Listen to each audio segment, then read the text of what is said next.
dental clinic. We're mapping the different types of companies that's open and not opening. And it's called MAPSCorps for a reason, because we're going around the south side of Chicago and we map places and we put stuff in our phone and our databases. This is a different thing. I don't really go outside because it's a lot of violence. So now that I'm out and looking at different types of communities, it's kind of fun because you get to go out and see the different types of businesses open. You get to interact with different types of people. If I wasn't working with MAPSCorps, I would be trying to find another job. Yes, they're paying us.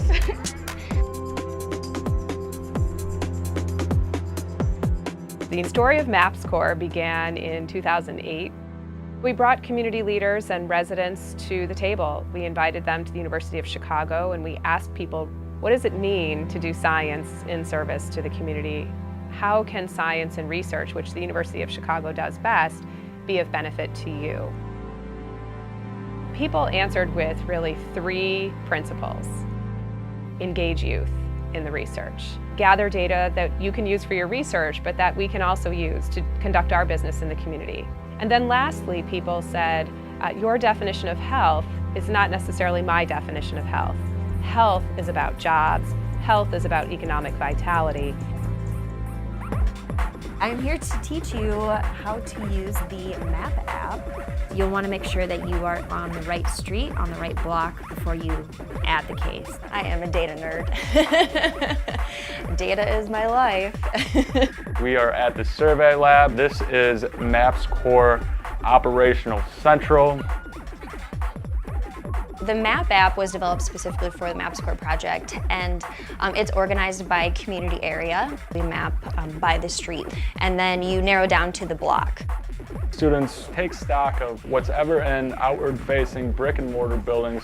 You can see all of the cases that were mapped in previous years. We really target the commercial areas when we have the field teams out sort of on foot. And our field coordinators go out to map the residential streets by car. Databases have missed a lot of what's down on the south side. We know that MAPSCorps data is about 30% more accurate.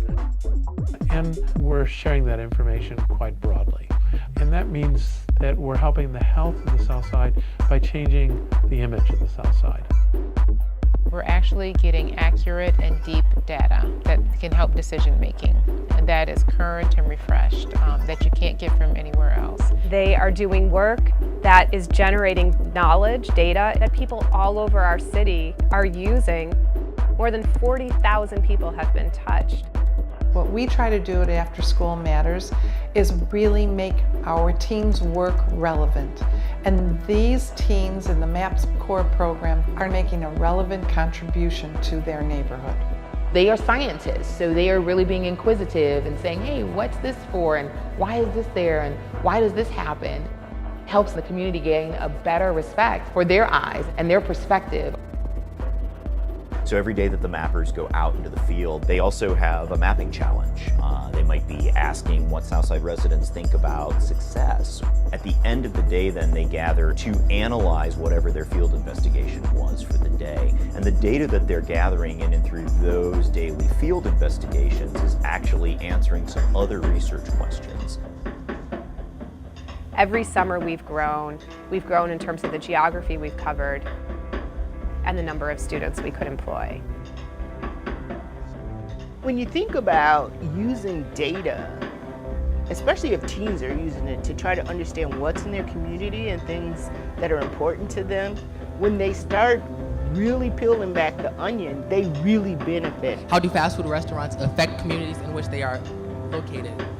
And we also decided to take 2 approaches. It taught me about public speaking and skills and how to effectively and properly talk to people and individuals of all sorts of backgrounds. Foods that they eat at the fast food restaurants, for example, they could have. I was just so intrigued by this work because I had never heard of people going around into these neighborhoods, these dangerous neighborhoods, and taking note of what they have in the neighborhoods. I learned a lot about Chicago, and even I went to my neighborhood and I saw stuff I didn't even know there. The high school students, they're amazing.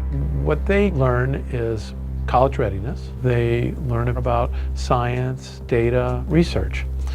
but they also get a chance to learn about what life is like in the next 4 to 6 years that they're going to experience. Having mentors is very life-changing. You can have them as a resource. So prior to this job, over the summer, I used to work at a Little Caesars.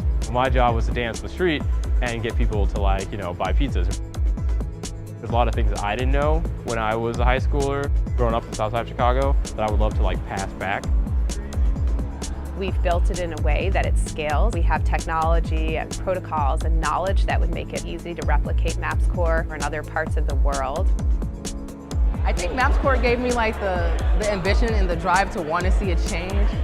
There's everything that we need. There are no excuses for why I'm not healthy or why no one is healthy, because everything we need is here. We just have to find it. And being in MAPSCorps opened my eyes and broadened my horizons to the resources available to not just me, but to those around me.